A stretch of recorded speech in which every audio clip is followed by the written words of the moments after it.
Bonjour et bienvenue à Quoi lire cette semaine.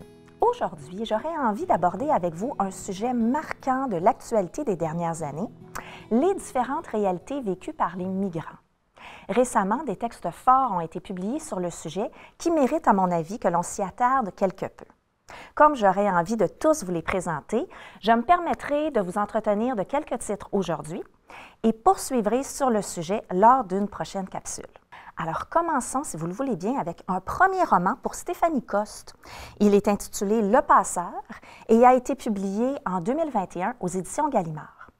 Stéphanie Coste est française d'origine. Elle a vécu jusqu'à son adolescence entre le Sénégal et Djibouti et elle situe son roman en Érythrée.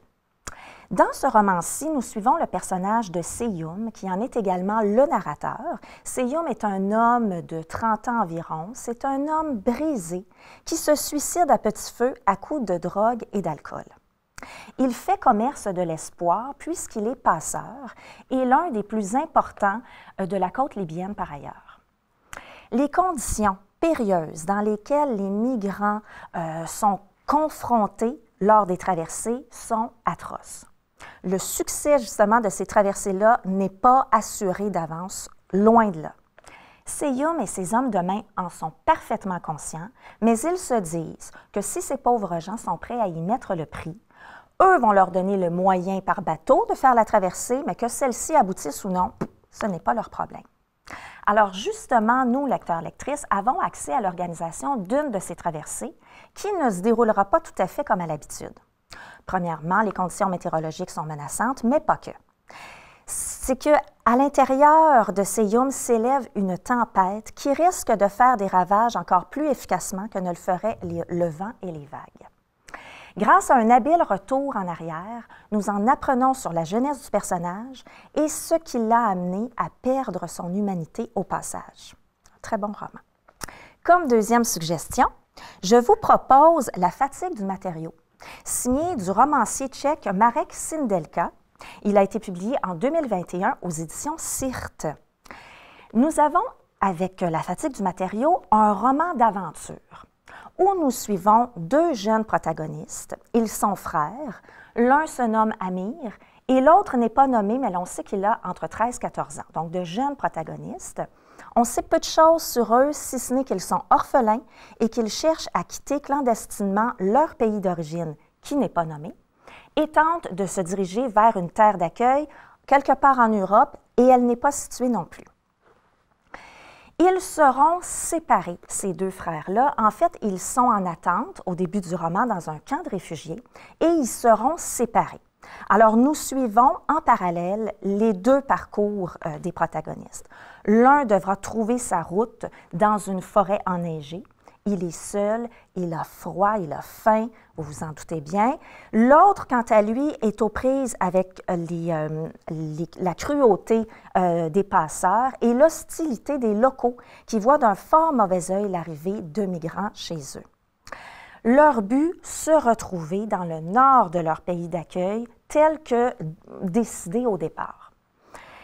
Nous suivons donc l'aventure de ces deux frères-là. Nous vivons avec eux les péripéties, les tourments, les complications. Ce n'est pas un traité politique là, qui chercherait à démystifier là, une problématique au niveau social et politique d'un pays en question, mais plutôt une fiction enlevante qui nous fait voir de l'intérieur les bouleversements et d'une situation bien souvent nébuleuse.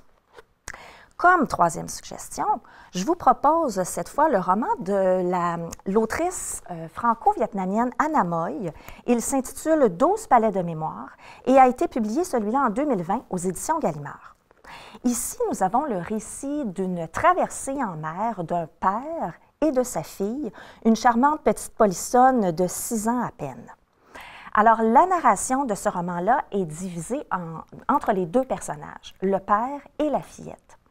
Le père, Can, est mathématicien d'envergure et cherche donc à quitter clandestinement le Vietnam au profit d'une terre plus clémente. On comprend que ce n'est pas que la révolution, les bouleversements politiques et sociaux du pays que le père cherche à fuir, mais également des difficultés, une sorte de mystère qui plane dans sa vie plus intime et personnelle.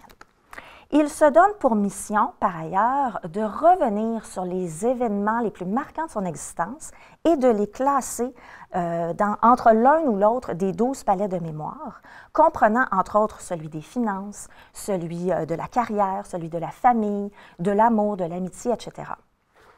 La narration plus joyeuse et légère de la petite Tienne rend au texte une rythmique un peu plus joyeuse, un peu plus légère, effectivement. La fillette est dans le moment présent, quant à elle, et nous fait voir les différentes péripéties que vivront père et fille en mer. Le point de vue des deux personnages diverge quelque peu selon les connaissances, les limites et l'espièglerie de chacun. À titre d'exemple, à un certain moment donné, ils rencontreront des pirates et Cannes, quant à lui, voit ça avec effroi, tandis que pour la petite Tienne, elle considère la chose comme la possibilité de vivre une excitante aventure à la Stevenson. Alors, c'est un roman empreint de douceur malgré le drame vécu par les personnages. On y ressent beaucoup d'amour et d'espoir également. Et pour terminer, je vous propose le roman de l'autrice cambodgienne Jeanne Truong. Il s'intitule « Ceux qui sont restés là-bas ». Il a été publié en 2021 aux éditions Gallimard également. Celui-ci est beaucoup plus dur. Les événements qui y sont relatés sont à la limite du supportable. On y suit le parcours d'une mère et de son fils, cette fois, qui sont confinés dans les camps érigés par Pol Pot et son gouvernement à partir de 1975. Le roman se situe, quant à lui, en 1978 et nous avons le personnage de Narang, qui est le petit garçon qui a entre 6 et 7 ans. Ici, ce n'est pas un petit personnage facétieux et espiègle comme la petite Tienne dans le roman précédent. En fait, le petit garçon ne parle plus depuis le décès de son père et de sa sœur. Plus qu'un choix, en fait, l'enfant n'y arrive plus. Il ne parle plus, toutefois, il voit, et il voit avec une acuité exceptionnelle tout ce qui se passe autour de lui. Il perçoit le déclin de sa mère, des gens autour de lui, des milliers de Cambodgiens qui sont confinés dans ces camps-là durs, aux conditions extrêmement pénibles. Afin de vulgariser un petit peu, question de vous situer, quoique c'est bien mieux d'exprimer dans le roman, vous en doutez bien, je vulgarise un petit peu en vous disant que Pol Pot a décidé à cette époque-là de faire la guerre au capitalisme.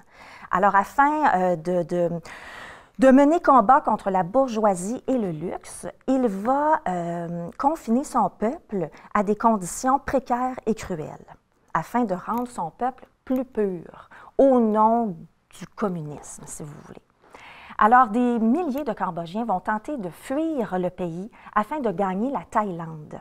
Et c'est ce que fera la mère et le fils. Parmi d'autres, on les suit, on suit ce groupe-là et on vit avec eux les conditions difficiles, mais extrêmement difficiles.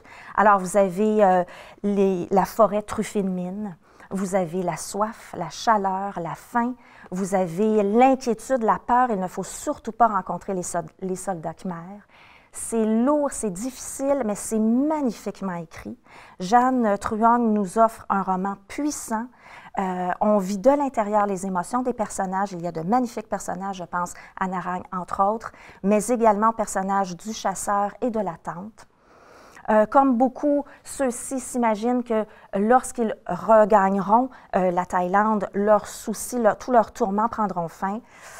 Malheureusement, la réalité sera beaucoup plus sombre. C'est un très, très beau roman, mais qui vient nous chercher et qui laisse une empreinte assez marquée, croyez-moi. Alors, c'était mes suggestions pour aujourd'hui. J'espère que celles-ci vous ont plu.